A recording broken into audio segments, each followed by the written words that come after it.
Fala pessoal, tudo bom com vocês? Professor David aqui. E nessa nossa unidade 4 a gente vai falar um pouco sobre o sistema nervoso periférico.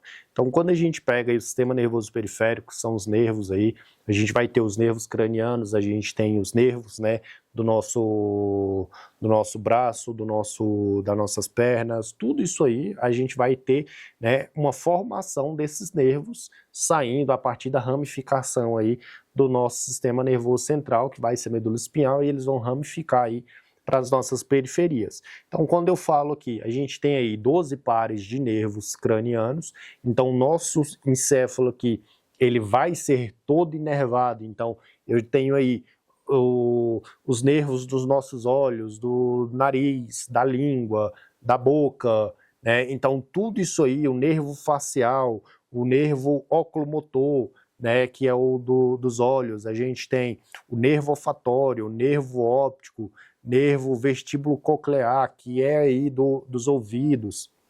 Então a gente tem aí o glossofaríngeo, por exemplo, o nervo glossofaríngeo, que é o nono aí. Então a gente vai ter todos esses nervos aqui. O que é o nervo glossofaríngeo? É o da língua aí, da faringe, certo? Então a gente vai ter todos esses nervos aí saindo aqui na base do nosso encéfalo e fazendo, né, toda essa inervação. Então toda essa região aqui vai ser comandada aí principalmente pelos nossos 12 pares de nervos cranianos. Então, né, o material de vocês aí, ele vai ter, né, todos os nervos certinhos, né, para a função de cada um deles, certo? Aí a gente vai ter aqui também os plexos que vão sair da coluna vertebral. Então, o que é um plexo, né? Então, a gente vai ter aí esse conjunto de nervos aí, por exemplo, o plexo braquial. O que é o plexo braquial? Vai ser nessa região, né, abaixo aqui da clavícula, que vai inervar os nossos braços, certo? Então, a gente tem aqui o plexo braquial, região aqui da clavícula, abaixo aqui vai passar a artéria braquial, né, que vai formar a nossa artéria dos nossos braços aqui, certo? E isso aí a gente vai ter um plexo, que vai ser aquele conjunto de nervos que vai passar por essa região aqui, tanto de um lado quanto do outro. A gente tem aí o plexo lombar também, certo? Que vai ser ali na região da nossa coluna, região lombar, principalmente aqui, né? A gente tem que tentar não confundir, por exemplo, o plexo lombar com o plexo sacral, certo? É muito próximo ali um do outro, mas o plexo lombar, ele fica na região lombar, região aqui próximo, né, na região aqui do abdômen. Então aí o plexo sacral vai ser o quê? Ele vai inervar basicamente o nosso quadril ali, né, essa região aqui um pouco do quadril. Então a gente tem ali os nervos mais conhecidos aqui, né, que a gente fala, nervo isquiático, por exemplo, né, esse nervo aí ele vai sair, né, ele vai ramificar a partir do plexo sacral. E depois, e por último, aí a gente vai ter o plexo coxígeo, que vai ser ali mais para a região do cóccix, certo? Que é o final da nossa medula, da nossa coluna vertebral. Agora, falando um pouco aqui sobre os arcos reflexos, né, que eu já iniciei, né, já falei na aula passada sobre o arco reflexo, que é essa informação que acontece muito rápido, antes mesmo de chegar no nosso cérebro. A informação, o movimento acontece antes mesmo de chegar no nosso cérebro. Isso aí é o nosso arco reflexo.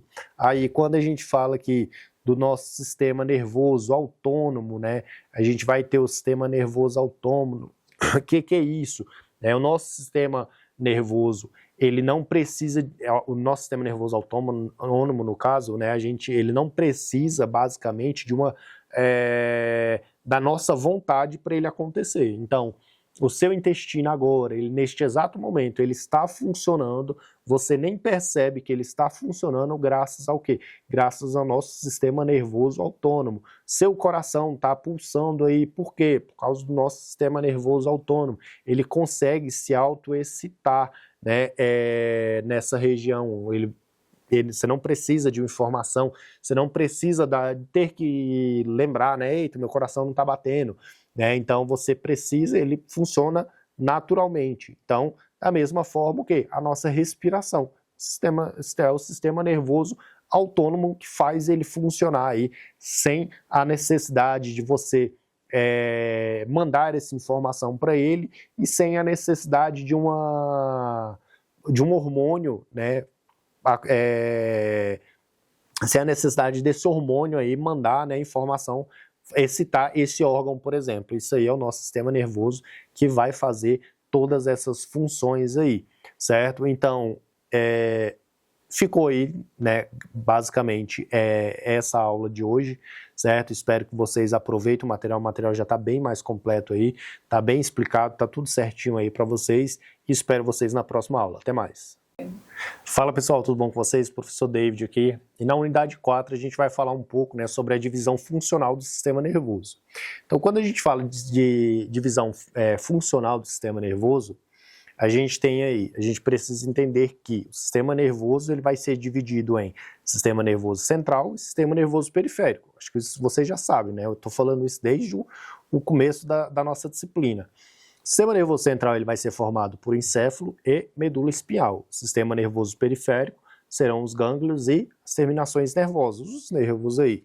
Então, quando a gente fala de sistema nervoso central, que vai ser o caso aí do nosso encéfalo principalmente, né, a gente vai ter o quê? A gente tem o encéfalo como um todo, certo? Que vai ser dividido em cérebro, tronco encefálico e cerebelo. Cérebro e tronco encefálico e cerebelo são as divisões do encéfalo. Então, quando a gente fala do cérebro, aí a gente já vê aqui o cerebelo, por que ele tem esse nome? Porque ele se assemelha bastante como se ele fosse um cérebro menor, certo? Então, ele tem um cérebro menor. É como se fosse isso, certo? Ele se assemelha mais ao cérebro como um todo. O cérebro ele vai ser dividido em telencéfalo e diencéfalo.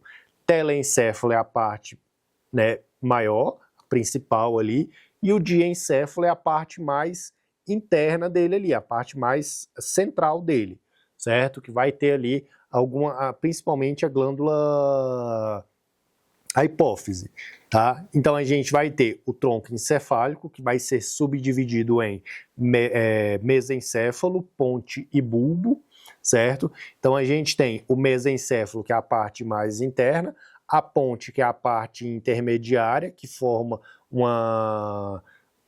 tem uma circunferência, certo? E o bulbo é a parte que já está quase ali passando pelo forame magno, certo? Para dar origem aí à nossa medula espinhal.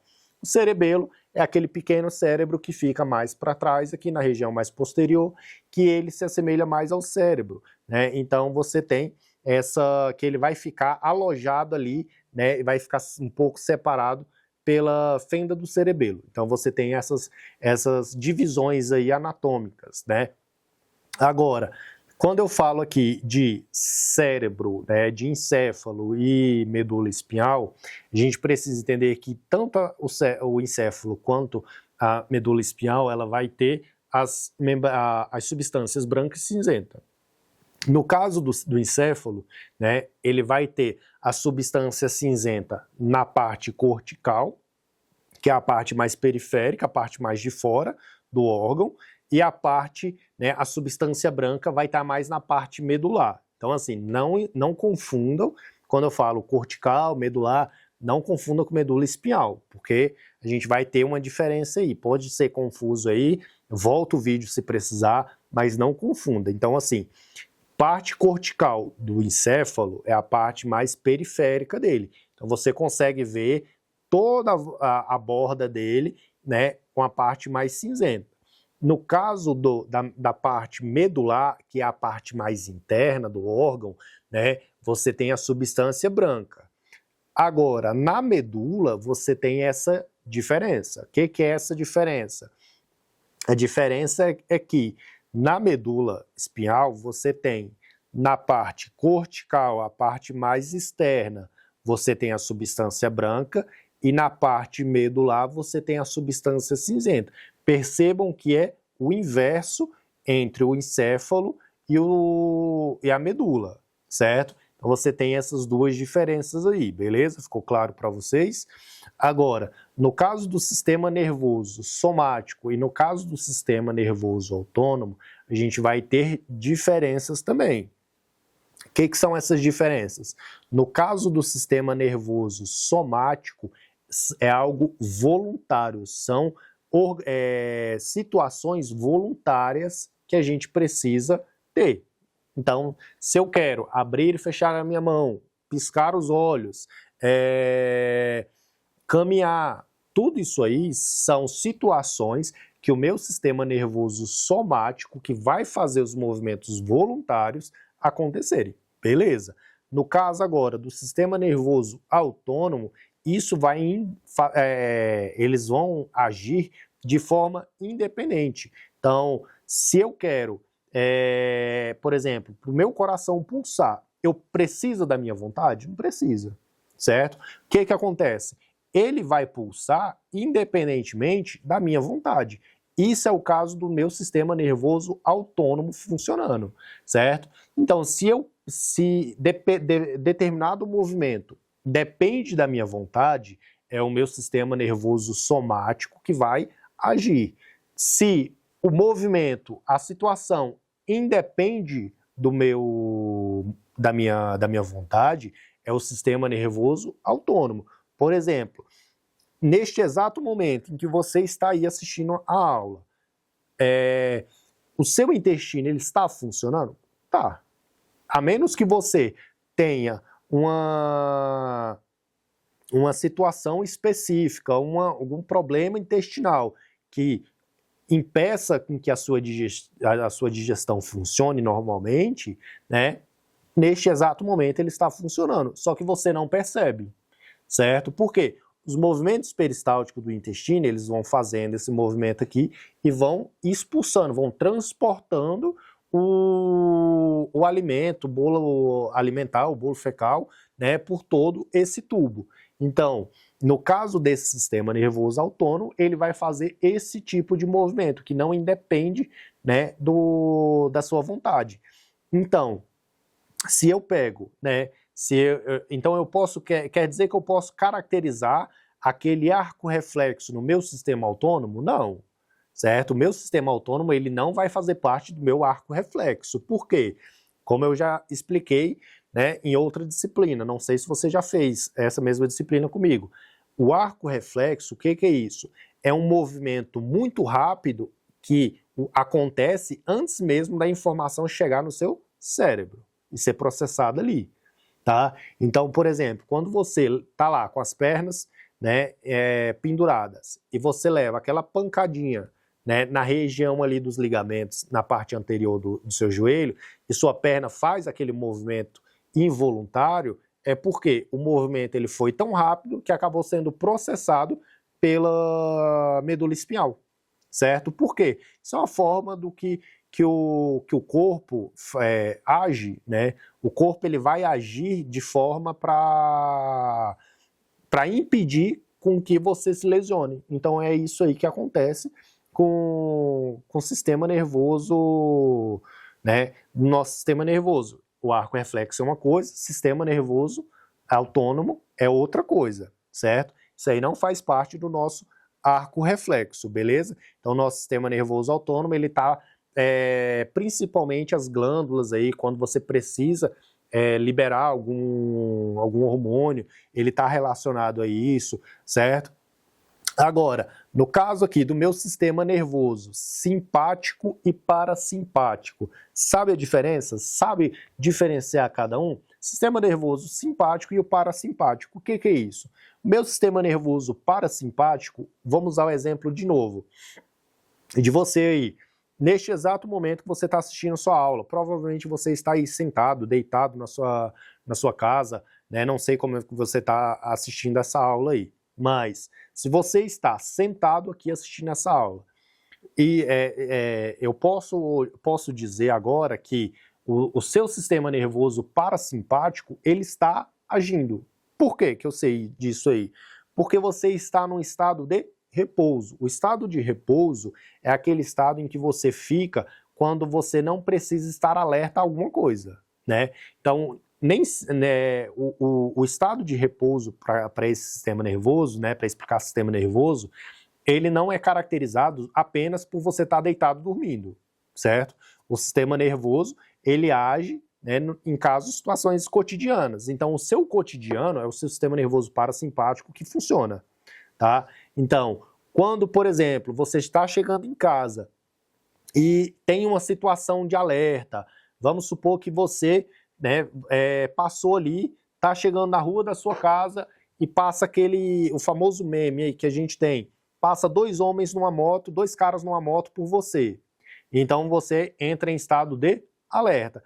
Percebeu que eles passaram por você, vem 2 homens numa moto na sua direção, você entra em estado de alerta. Por quê? Você começa a sentir um frio na barriga. O que é esse frio na barriga? Nada mais é do que essa mudança que acontece de sistema nervoso parasimpático para o simpático.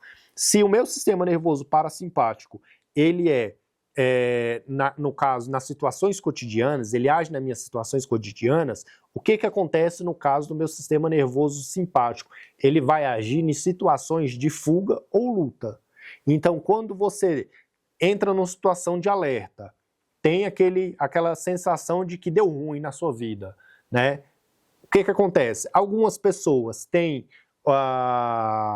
como defesa fugir, né? Ou ela pode sair correndo, chegou 2 caras para te assaltar, 2 caras numa moto para te assaltar. O que vai acontecer? Ou você tem a reação de fugir ou de enfrentar eles, certo?